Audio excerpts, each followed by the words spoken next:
my title is shorter than that. My real title, or the final version of the title, is just Organisms as Meaning Makers.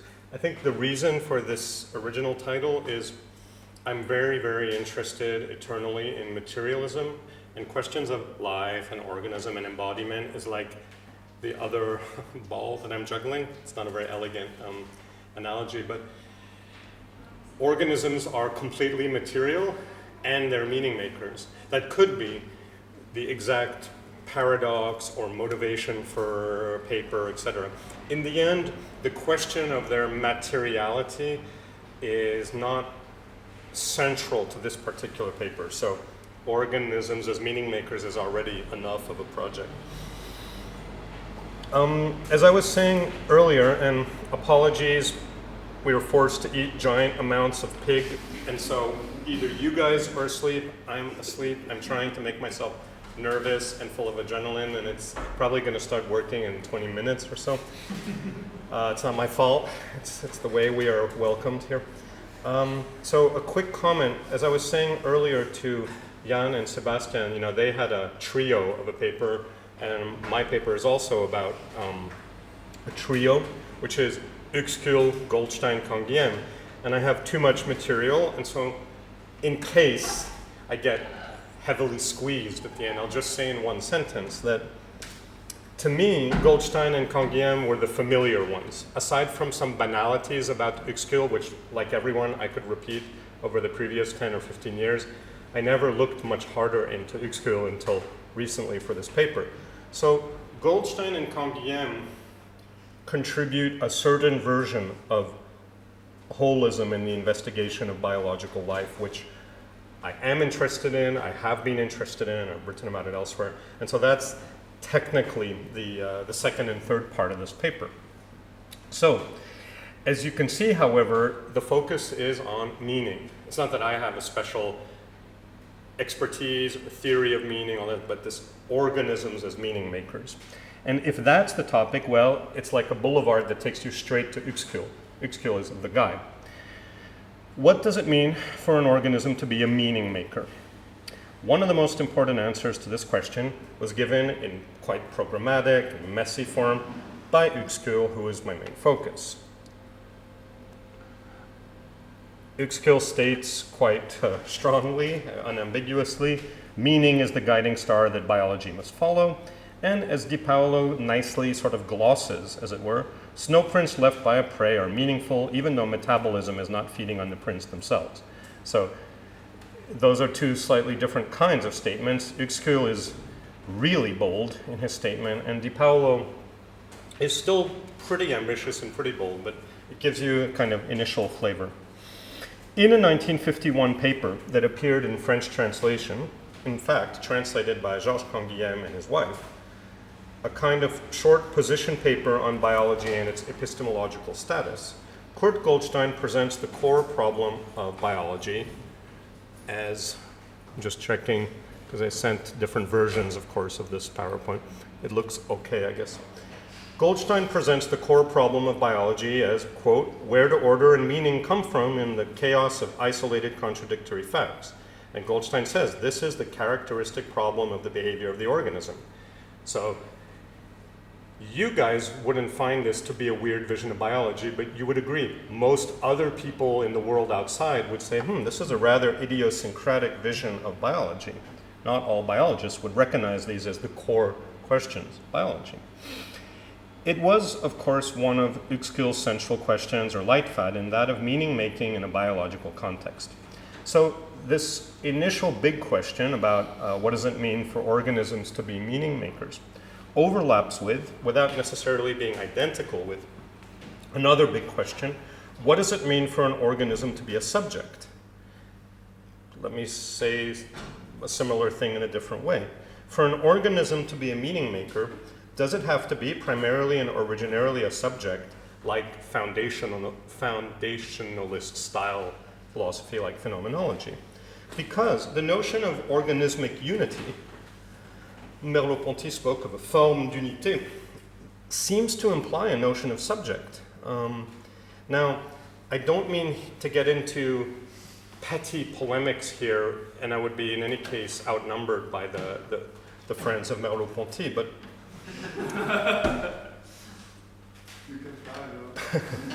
we're often told that this foundationalist, subjectivist, egological, blah, blah, blah style of philosophy changed drastically with the discovery of embodied phenomenology, the discovery of the body as central. But here is what Merleau-Ponty says on the topic of what body means, quote, "My existence as subjectivity is one with my existence as a body." So that's not really getting rid of the concept of subjectivity exactly. And this insistence on a subjective dimension lasts a long time. It's there in some form in Varela, the first-person science business, towards the end of his life. It's there in a more dogmatically anti-materialist way in Evan Thompson, et cetera, et cetera. So let me ask my central question again. It's like a broken record. Can an organism be specified materially, or should its uniqueness, with or without quotes, be derived from a core selfhood? If it cannot, organism cannot be understood apart from a meaningful world that it both inhabits and creates, which is part of the core Umwelt concept, are we in a realist ontology, or are we in a kind of biologized or naturalized existentialism? My question to Alejandro yesterday was sincerely motivated by questions I work on. Some thinkers, including Goldstein on some readings, would de facto reject this choice and assert that it is basically an objective feature of organisms that they exist and that qua existence they experience and have an intentional relation to the world. I've observed in some earlier work that there is a funny tension here in this existential vision of organisms, because we can specify it in a more ontologized way, as I've already mentioned, and in a more constructivist way. The more constructivist way indeed treats organisms as creators of meaningful environments, as meaning makers. As we will see with Uexküll, this idea is given a strongly Kantian formulation, although one which some readers find unfaithful to Kant. Some others say it's a welcome naturalization of Kant. A Kantian biology is presented here by Uexküll explicitly and by Goldstein and Canguilhem more implicitly, is a subject-centered biology. I'm not saying this is the true message of Immanuel Kant. It's the way Kant gets used and spoken about in this context, in this micro-tradition. So for Uexküll, the basic idea, and I'm not pretending to be a lifelong scholar of this guy. I've plunged deep into it recently, and I probably suffer from the typical problems of someone who has read a lot of it recently, who is, in a sense, perhaps caught up in the forest, the trees, et cetera, et cetera. Basic idea is that Umwelt is distinguished from Welt, more precisely from Umgebung. An organism does not have an Umwelt, but is an Umwelt, or is in a dynamic relation, like that between organism and environment, as specified by Lewontin in a famous paper, and also by developmental systems theory, like in Oyama. Umwelt is distinct from physical environment, does not have any independent existence in the absence of the organism.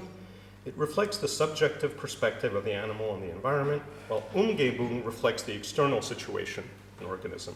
Canguilhem, in his very important essay, Le Vivant et son Milieu, living being and its environment, simply describes Umgebung as, in a wonderful phrase, quote unquote, the banal geographic environment.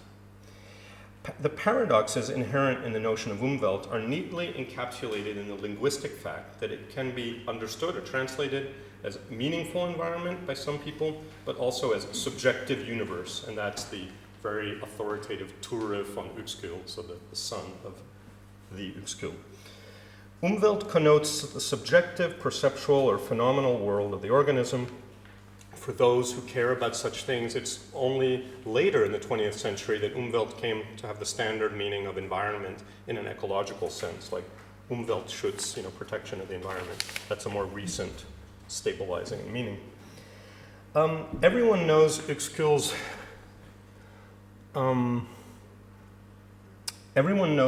famous example of the tick and her Umwelt comprising mammalian heat and light, but another example he gives, very poetic, is the difference between the human sun and the mosquito sun. that is the sun in two different Umwelts. And people who live in Toulouse know mosquitoes very well.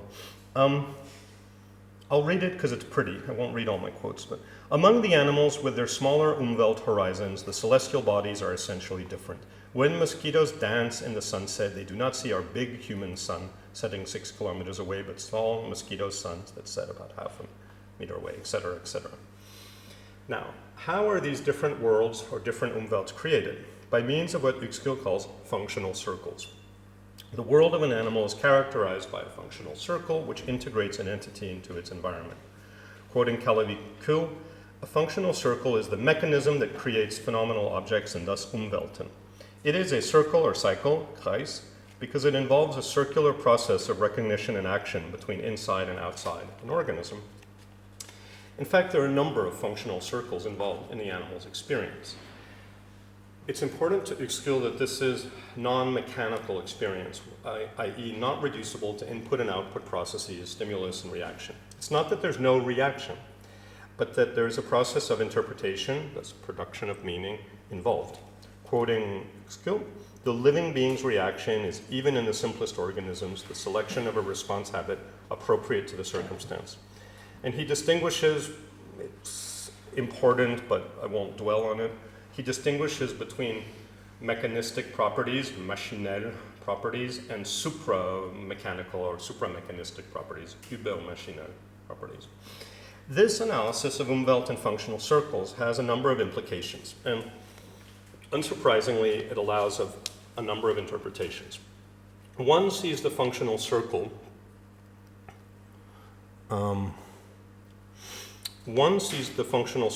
as a kind of organizational closure.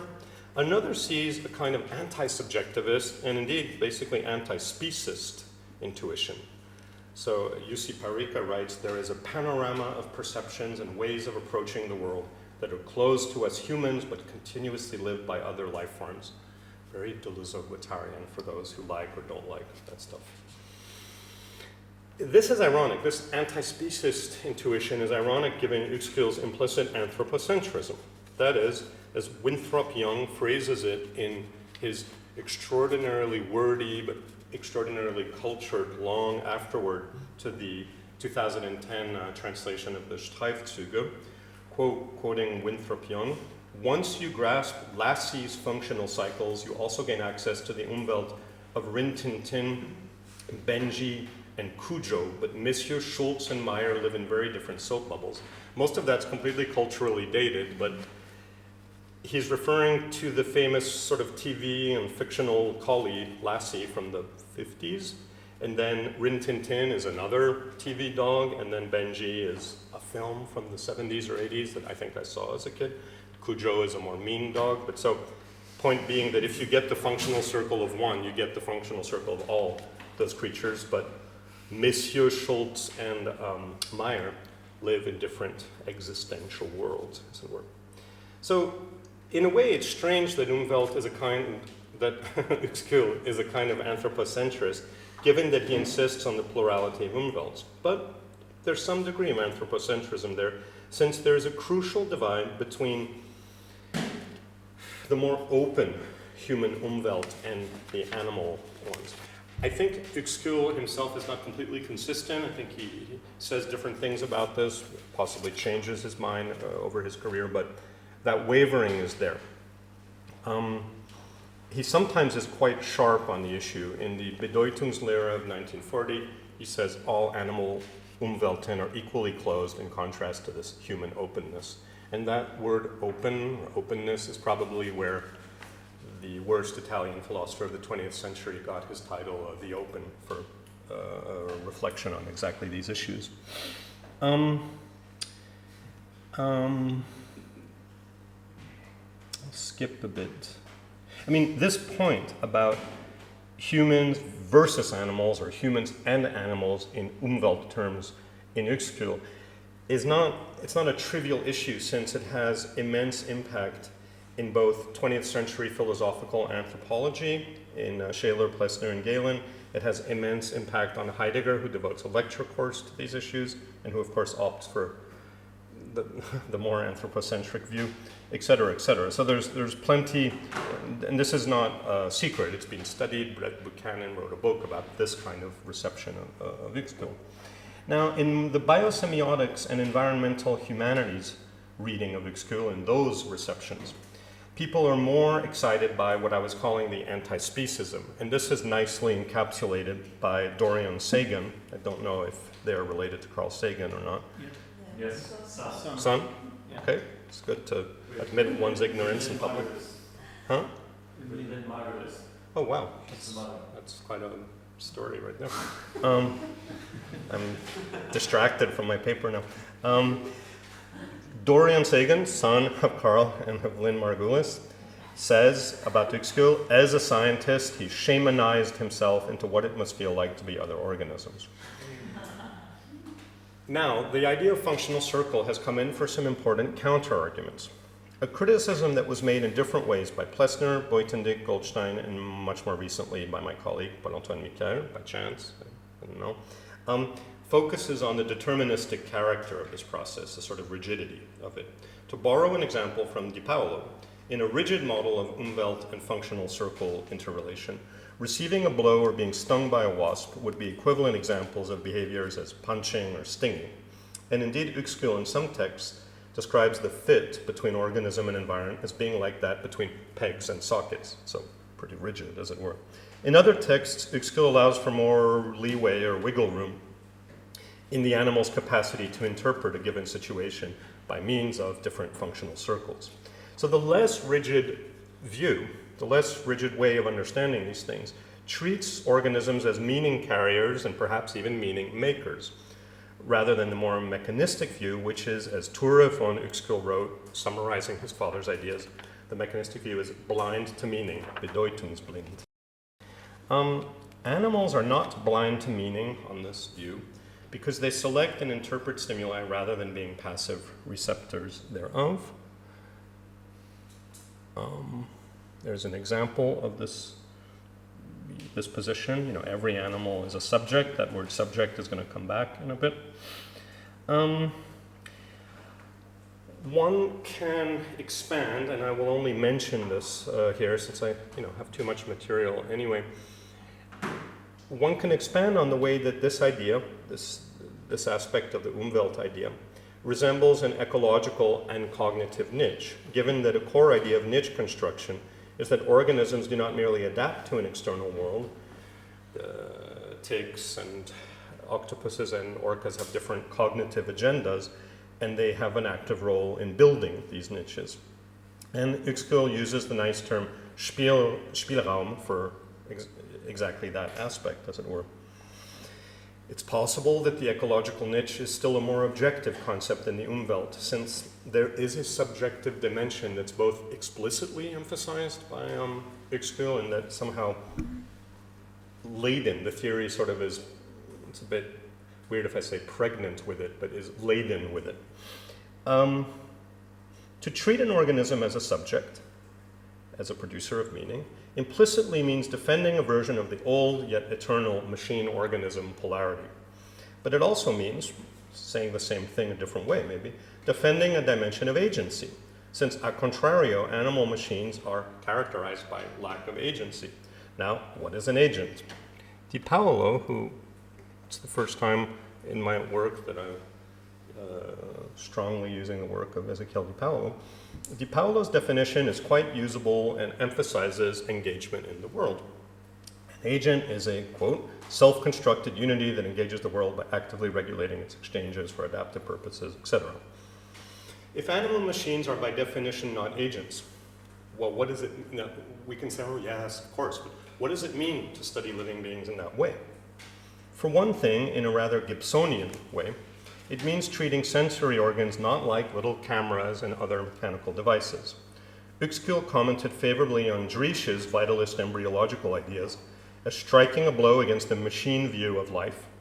And he says this from early papers in experimental biology to the later theoretical biology and to the Bedeutungslehre. He has favorable comments on Driesch, in different places. And so there is this sort of recurrent anti-mechanistic statement. But the Umwelt theory, hard for me to gesture comfortably here, trapped behind our, trapped in this situation. The Umwelt theory is not supposed to be a naively vitalistic assertion of some kind of inner drive, inner force, inner life force that exists mysteriously apart from external constraints. On the contrary, Uexküll sketches out a rather complicated model that we might call interactionist, in using that word in the sense of people like Lewontin and Oyama. Why interactionist? Because it's supposed to articulate a dynamic relation between the organism's Bauplan, the possible Umwelts in which it's captured, like the spider web, which is the extension of the spider's Bauplan, but of course also necessarily involves the life cycle of the fly, etc. So, dynamic relation between Bauplan, possible Umwelts, and what he calls rather heavily Planmäßigkeit, usually translated as conformity to a plan. The importance of plan is considered so fundamental by Uexküll that in the introduction to his Theoretische Biologie, he stated aphoristically that, it's there, second or third line of the slide, every design is from design, alles Planmäßige aus Planmäßigem, just to give you the original. So every design is from design, and he also says this Planmäßigkeit was and is the problem of biology. And this conformity to a plan, it becomes horrible English, and I'm sorry, I'm working in English, but he calls it also a force. So Planmäßigkeit he also describes as a force, and again he insists that it's supramechanical in terms of resembling Driesch's entelechy. I haven't explored in detail that possible similarity, but I'm putting a post-it out there for you to see. The idea of a Bauplan and the organism's conformity to it is on the one hand quite reminiscent of purposiveness. It sounds like the application of a fixed design. And on the other hand is intended by Uexküll as somehow not like classical ideas of teleology, etc. And partly because he insists on the adaptive nature of the Bauplan. As Sternfeld puts it, the telos does not consist in any goal outside the functional circle, but is defined by it. And as Cassirer noted about Uexküll, there was no need for him Uexküll, to introduce any special purposive forces. It was enough to prove that the living world in its totality and details has a stable teleological structure. So much like the ambiguity between a more active interpretive vision of organism and a more stimulus-response vision, Uexküll's theoretical biology has an ambiguity centering around this Bauplan concept.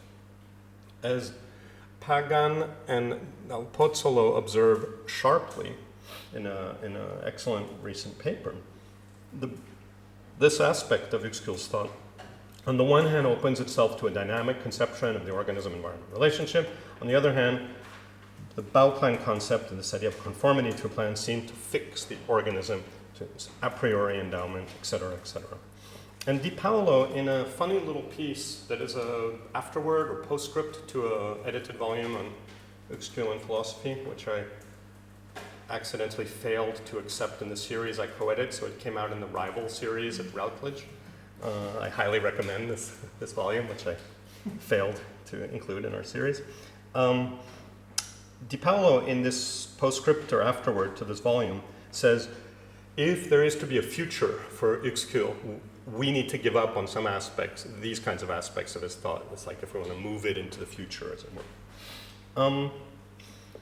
This ambiguity about is it a deterministic fixed model or is it an adaptive plastic dynamic model is not fully resolved in Uexküll's work, and it's a point where Goldstein and Canguilhem nudge the theory in a less fixed direction. So they are friendly readers of Uexküll. They are fans of Uexküll, but they take some elements and they sort of kick them down the road in a particular direction. Now, what Echeverria, and I did not quote her because I knew she would be here, it's independent and pure, objective, moral.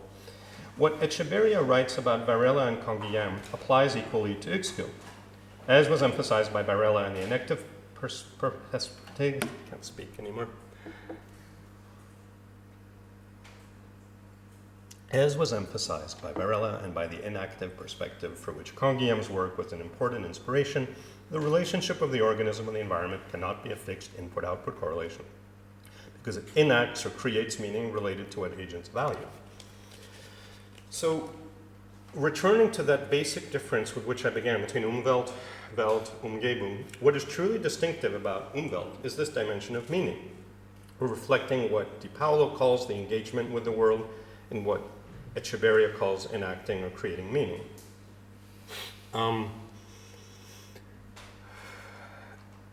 As has been noticed by some observers, Umwelt is something like a Gibsonian affordance, as you see in the rest of the slide, which for Gibson is, quoting Gibson, neither an objective property nor a subjective property, or both if you like, points both ways to the environment and the observer. And a lot of the impact, a lot of the popularity of Uexküll in theoretical biology has been in the direction of overturning a subject-object distinction, which was attacked for plenty of other reasons in pure philosophy, but sort of in this biological or biotheoretic context, Uexküll really played a role in that critique. What still needs to be emphasized is that these organism-environment relations in this context, in the Uexküllian context, are crucially colored by meaning, by the production of meaning. Towards the end of his life, Uexküll placed more and more emphasis on meaning. An Umwelt is crucially a construction of signs, of meaning. Butyric acid, heat and light for the tick. Other signs will not be meaningful for it. The Bedeutungslehre, already its title is pretty explicit, but that text opens with the claim that life can only be understood when one has acknowledged the importance of meaning. Uexküll also states the question of meaning, a crucial one to all living beings, and he has this nice example of the interaction, we might call it a dialectical relation, between an octopus and seawater, and notes that the water becomes a Bedeutungsträger, a carrier of meaning for the animal, which uses it for its movements. And I have a series of quotes for using different examples that he gives on being a meaning carrier, as it were. So this idea of organisms, just to use that word, as bearers but also producers of meaning is again opposed to a more mechanistic perspective. Recall that that's bedeutungsblind, blind to meaning. Now, to be fair, or to be precise, I don't know, the fact that living beings live in universes of meanings could still be understood in a more passive way, as if they're just detectors of impersonal objective features, like the blood temperature of mammals for a tick. And in that sense, one can still read his story as more information processing style, even though biosemioticians have tried very strongly to distinguish themselves from an information-centric vision of biology. But in the biosemiotic reading of Uexküll, as you can see in the last quote on the slide from Klaus Emiche, organisms do not just detect objective signals, et cetera, but experience aspects of their environment. And that's something which, of course, is hard to quantify scientifically, but that is crucial in a discipline like biosemiotics, which, as Hofmeier puts it, approaches organisms as the type of entities which have to master a set of signs of a visual, acoustic, olfactory, tactile, and chemical nature by which the organism can control its survival in the semiosphere, et cetera, et cetera.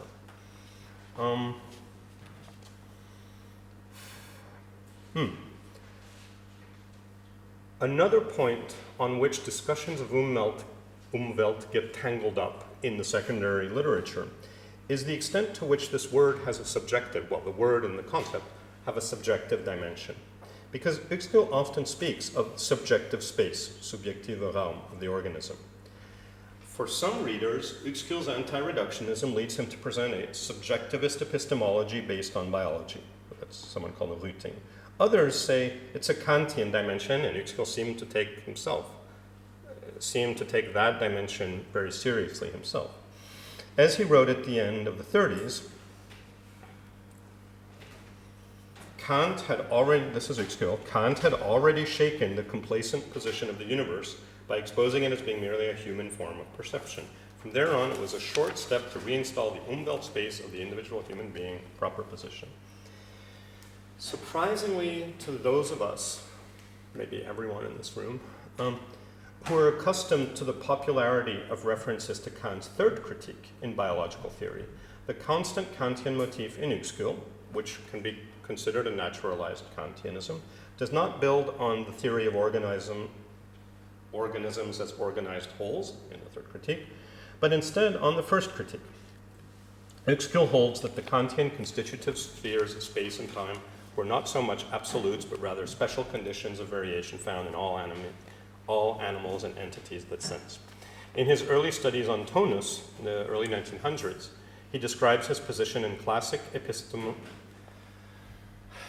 I blame the diet of today, the heat, and I don't know, some other factors, the Turkish coffee.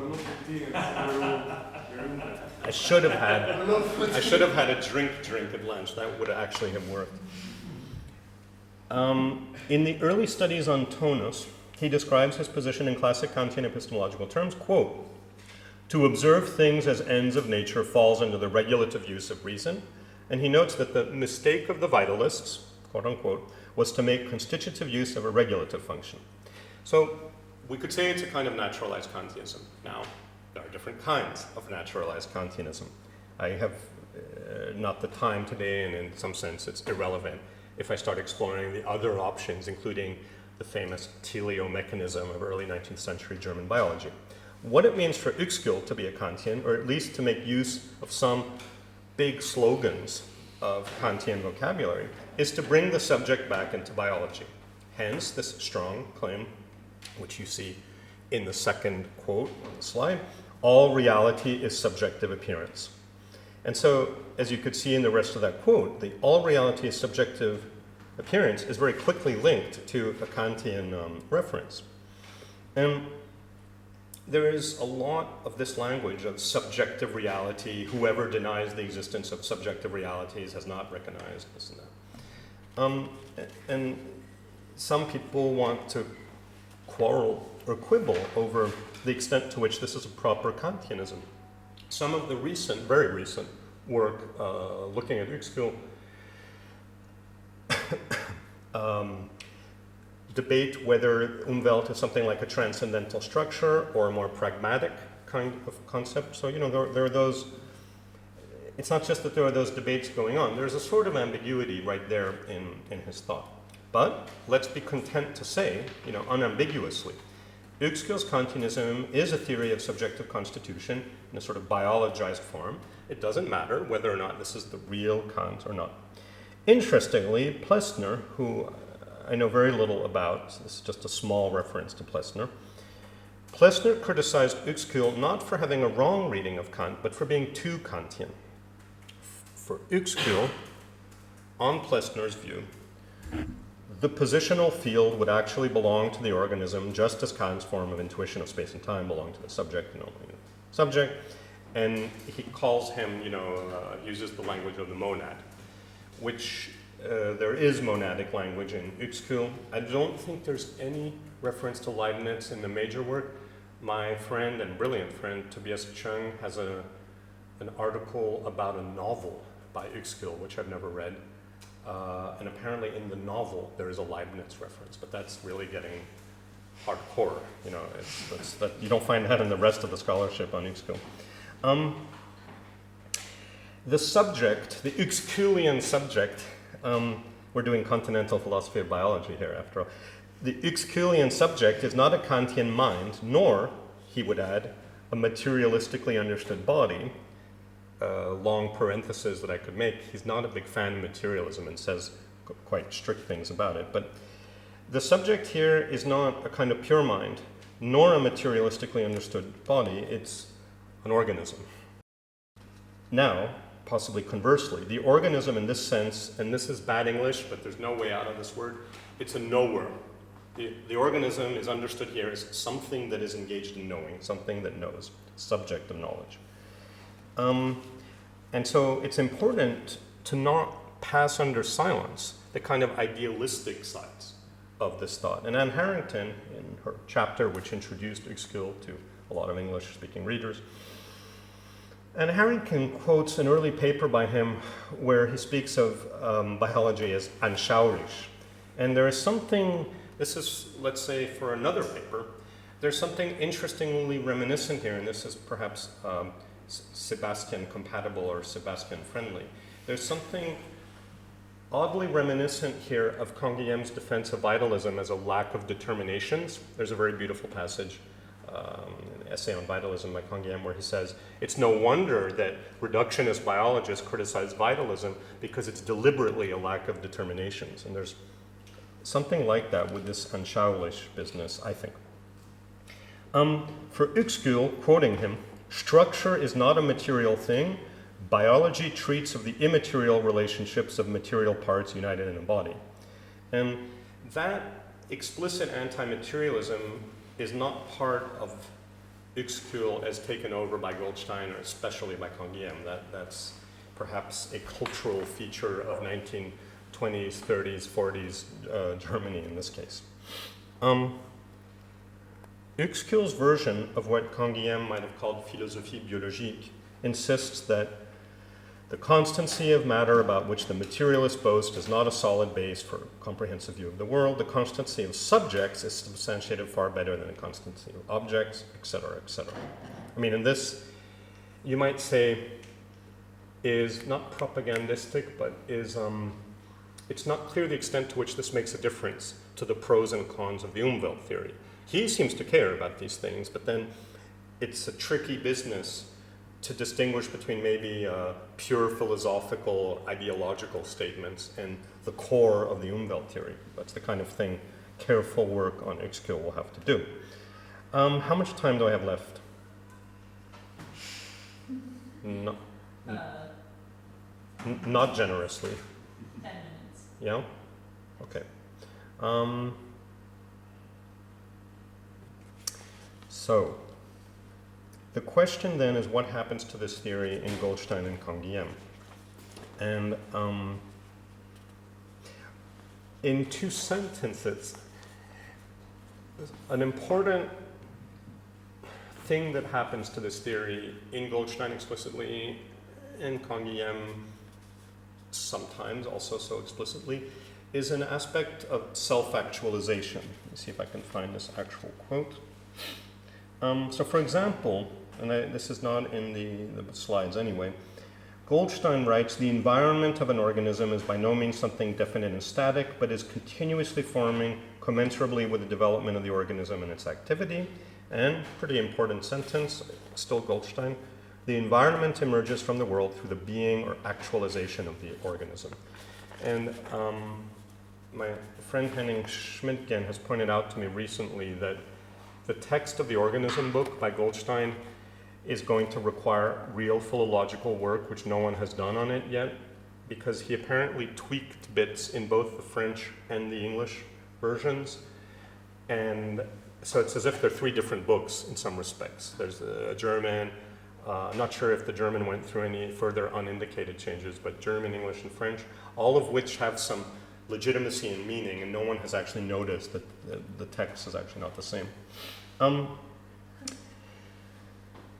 When I was saying that there's this anti-materialist moment or aspect in Uexküll, it's something that is not especially there, or not at all there, in Goldstein and Canguilhem, including as they take up Uexküll, but it's something in the inactivist tradition. You get moments of equally strong, equally metaphysical, almost a prioristic statements like that one by Thomson, which arguably, like Uexküll's statement, are unnecessary for the actual interest of the work. It's just that they're there.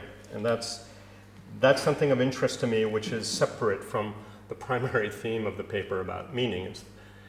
One might say, does the theme of organisms as meaning makers necessarily imply this anti-materialist rhetoric?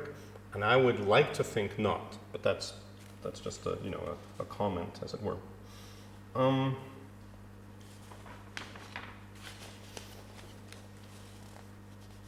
So I mentioned before that both Canguilhem and Goldstein seek to move the Umwelt theory into the less rigid, less deterministic version of the possible versions of this theory. That's one thing we can bear in mind. Another, which is related, is this increasing emphasis on something like the organism understood as something that actualizes its own norms, that the norms are part of its, well, vital normativity is a term that's, of course, already been used. And the critique of Uexküll that, for example, Plessner made and that Miquel has made recently. In the case of Miquel, he borrows some ideas from Canguilhem in sort of saying functional circle, Claude Bernard's internal environment have that kind of deterministic, rigid character, and that rather than a strictly Uexküllian or Bernardian model, what someone like Miquel is pulling out of Canguilhem is this, especially with, I don't see Timothée, but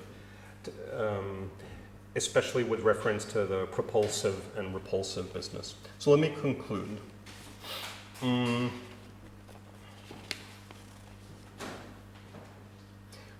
Notice that I propose no strict theory of meaning.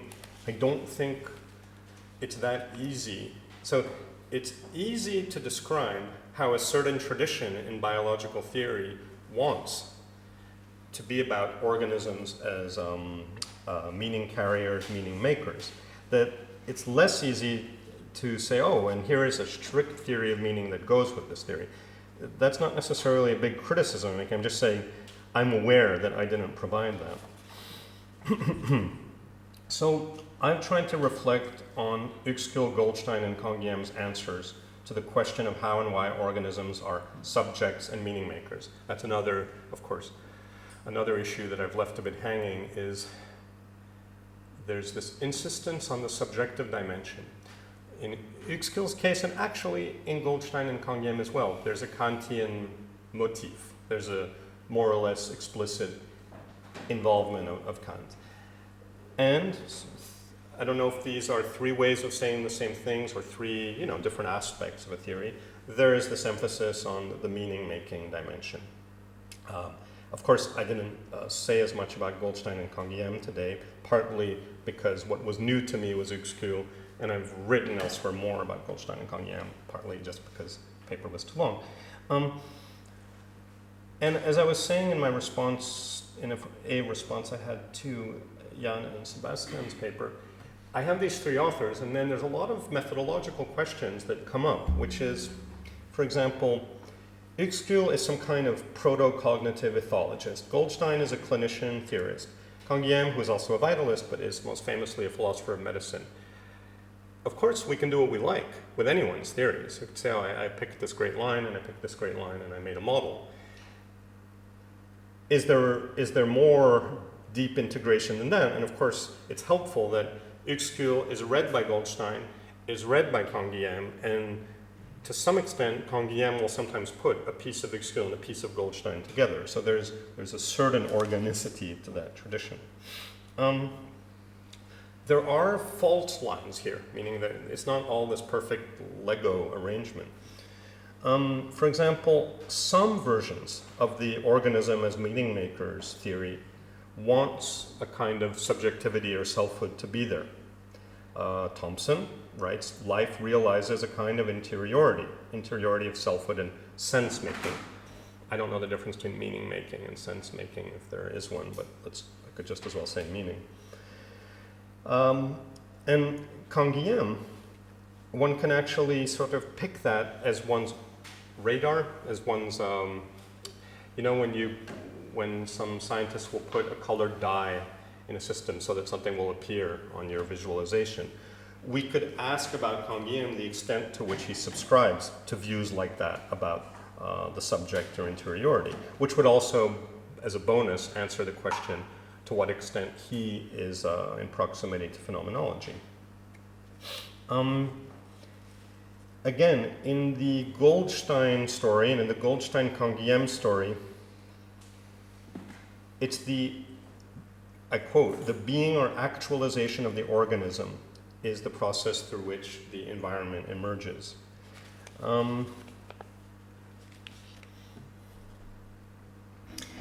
something that I continue to find impressive and fascinating about, in a sense, the Kantian view, not so much what Uexküll means by the Kantian position, but by a kind of Kantian motif in these three thinkers, is the less ontological, what I said earlier, more constructivist view that what's interesting about organisms is not some objective definitional feature, like definition of life debates. That's not where we're going to get an interesting answer to what's unique about organisms, but rather you could call it existential, you could call it point of view, perhaps you could call it perspectivism, that organisms are entities that have points of view on other organisms, as it were. And to me, that captures much. Let me skip to...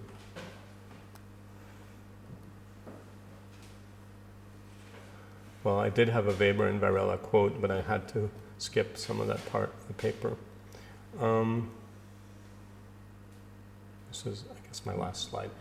This sort of Kantian and sort of constructivist view, to me, captures much of the same area or territory as the specific emphasis on organisms as meaning makers, which to my delight or amusement I found by chance in a very recent sort of popular biology book by this guy Philip Ball. So, all these statements from this recent book by Philip Ball could perfectly well have come from Uexküll. So I leave you with this set of pieces of the puzzle, as it were, and I've tried to raise a few questions, and they're questions that I didn't explicitly raise, which some of the recent readers of Uexküll have raised, like, is the Umwelt a transcendental structure? Is it a pragmatic arrangement? A, I don't have an answer directly to questions like that. B, I think it's possibly a fruitless task, definitely a very painful and long task to get to a decision as to what Uexküll really wants those things to be, because they're somewhat jerry-rigged, they're somewhat purposefully made for sort of, indeed, pragmatic circumstances. And the Kantian dimension, it's a comment I didn't make before, the Kantian dimension can also resemble the way that, so Goldstein's book, famously, is itself an ambiguous book, because it's a brilliant and incredible methodological work, and it's a very heavy ontological work at the same time. And some of the chapters begin with very heavy Goethean quotes. Apologies to the fans of Goethe here. And so one can say, what are they doing? Are they crucial in the argument of the book? And it's possible that they're similar to the Kantian statements in Uexküll, that they're kind of like German cultural bourgeoisie demonstrations. In the case of Uexküll, I guess aristocracy. But and I'm not being sarcastic in a sense. It's possible that rather than serve a strict argumentative purpose, it's a good idea to quote Kant in that context. That explanation of the Kantian motif doesn't work for Canguilhem, though. So thanks very much, and I'm finished.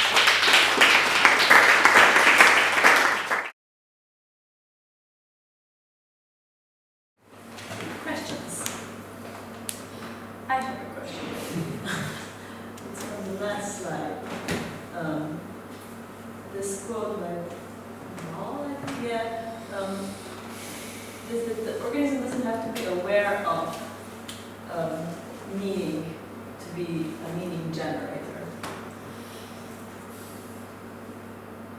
Yeah.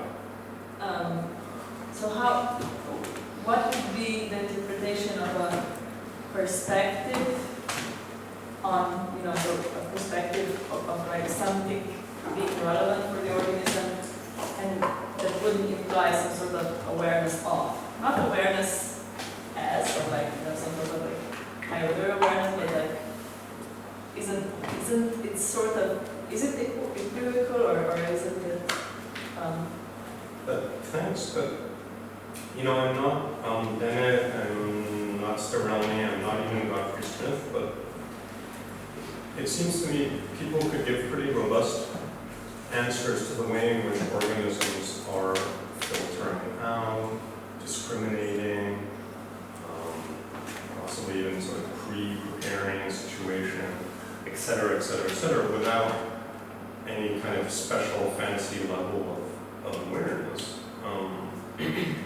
I mean, awareness is one of those words that could be a dangerous word here, like sentience or consciousness or reflexivity, because it's not super clear what the status of those things is in this theory. It doesn't seem to me that it's either A, the focus of the theory, or B, very crucial. But someone could say, well, no, that is our big question, and therefore this theory is no good because it's not. Well, I mean, if we privilege a certain kind of awareness, sentience, reflexivity, consciousness, mind, then most likely we're either going to be less interested in life in general, or we're presumably going to start drawing little fences, little boundaries, and saying, yeah, the amoeba has rudimentary awareness of its surroundings, but what we're really interested in is something other than the amoeba. And if we don't privilege those questions, then it allows for, I don't know what to call it, it allows for like a broad, open-ended biosemiotic perspective, vitalist perspective, etc. And I guess some versions of, what could we call it? Like for instance, a more phenomenological version of such theories is going to lean more heavily, it's going to lean more strongly in that direction. And like more power to them, so to speak, but that will be a bit of a branching off point. And Canguilhem, who arguably is close in some ways to something like an embodied phenomenology, I don't think I've ever noticed a place in Canguilhem where he's particularly concerned with this. I mean, he's a strident anti-reductionist, he's a strident anti-mechanist, he has an incredibly angry and somewhat misguided reading of Descartes, or Descartes. He's an anti-mechanist, etc., but he's not those things in the name of some sort of theory of life. He's those things in the name of the theory of life. Long answer. I was curious if you could elaborate a bit on the thing you call cryptodualism in like Thompson's thinking, and like also the relation to Varela there, because like the quote that he gave was kind of like life constitutes order of nature that is qualitatively distinct from physical order. Or like there was a lot of mere physics. That's always the framing that they have. What is the qualitative difference, and like what is the justification there? See if I can pull it up first of all. I'll find it in a second or two. I'll just try to do it. Anyway.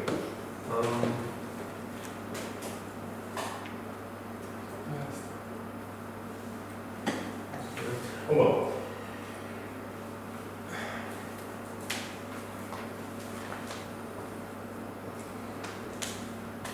Like I said at some point in the talk, the question of materialism, or the question of anti-materialism, is a funny one here, because it seems to be taken pretty seriously by some of these authors. So sometimes Uexküll is talking like that, and much closer to us, someone like Thompson is talking like that.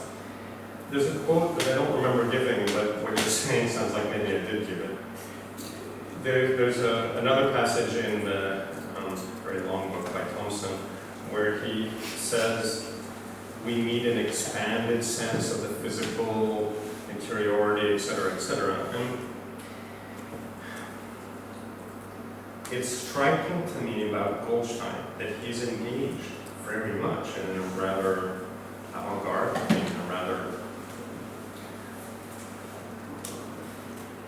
early way, in this kind of attempt to sketch out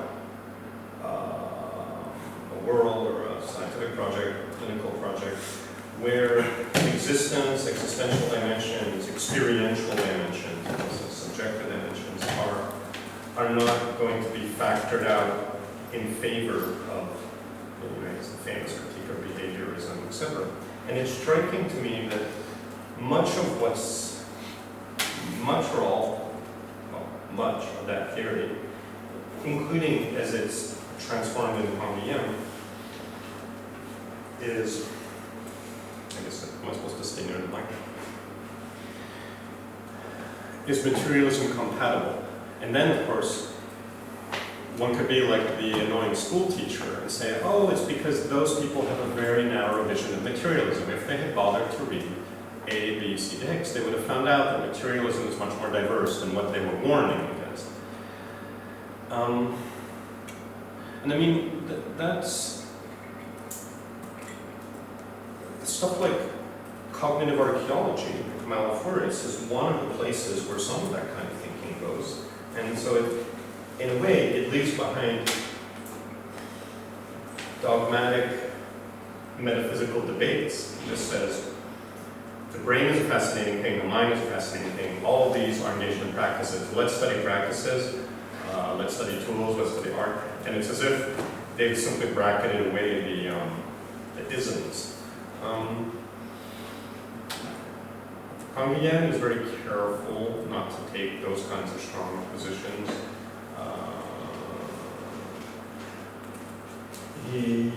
Even when he's critical of Marxism in this amazing and very polemical paper from after the war called Note, the Situation of Biological Philosophy in France Today, that's the title of the paper, sorry.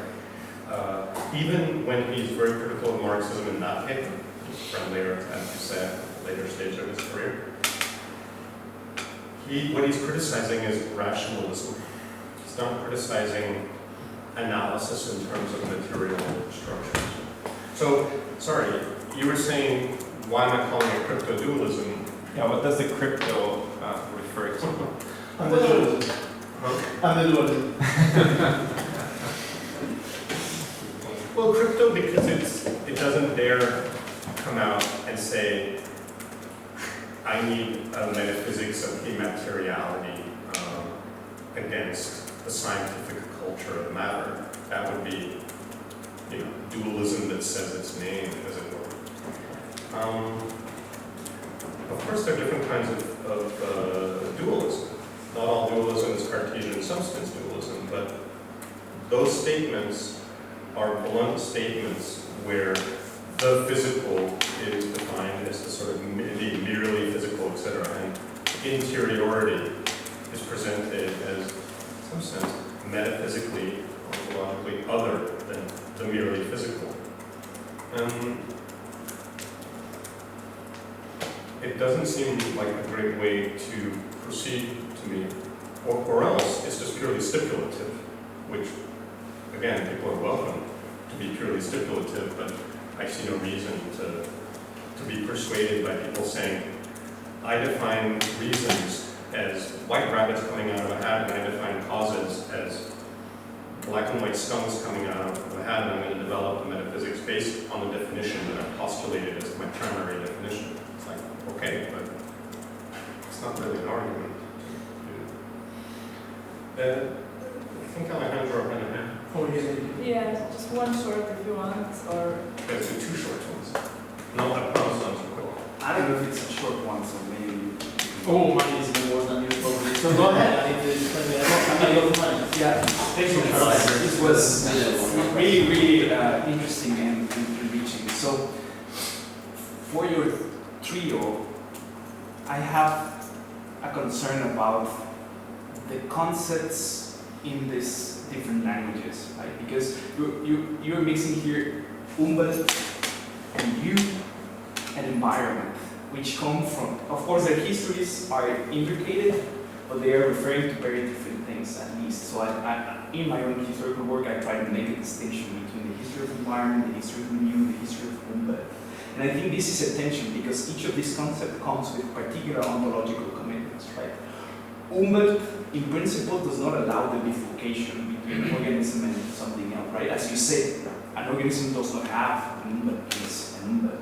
Environment allows this bifurcation, although some people are now trying to bring it together. We use a concept that comes from the physical sciences, blah, blah, blah. So I could go on. So I see a deep tension here about different concepts being brought together under the same agenda. This is a general problem that I see. Everyone assumes that they know what environment is, but there is no real reflection on what it means. And the second... Well, let me just say, and of course you're right, and Wolfe was the best name ever, and if we ever did a gay marriage, I could be Wolfe or something like that. They could be Wolfe has the ultimate paper about these terminological shifts. The problem is that Goldstein gets translated with words like environment. Canguilhem says Umwelt parenthesis milieu. It becomes this clusterfuck, so to speak. But you're nevertheless right, and I didn't bother with it in this paper, given that at that level, it's completely messy. Rigorously, one should. But for a project of this sort, you need that clarification. Okay. I note it down. Yeah.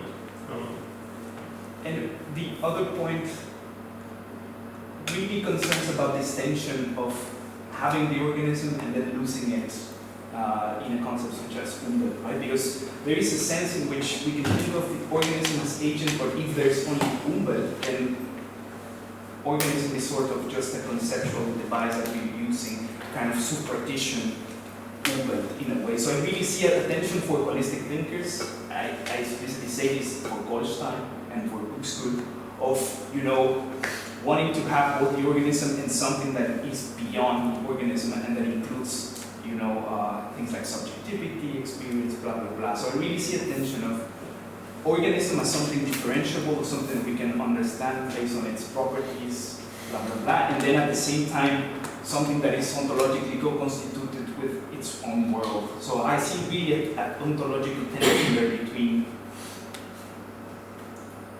saying something about the organism when you were basically saying something about Umwelt.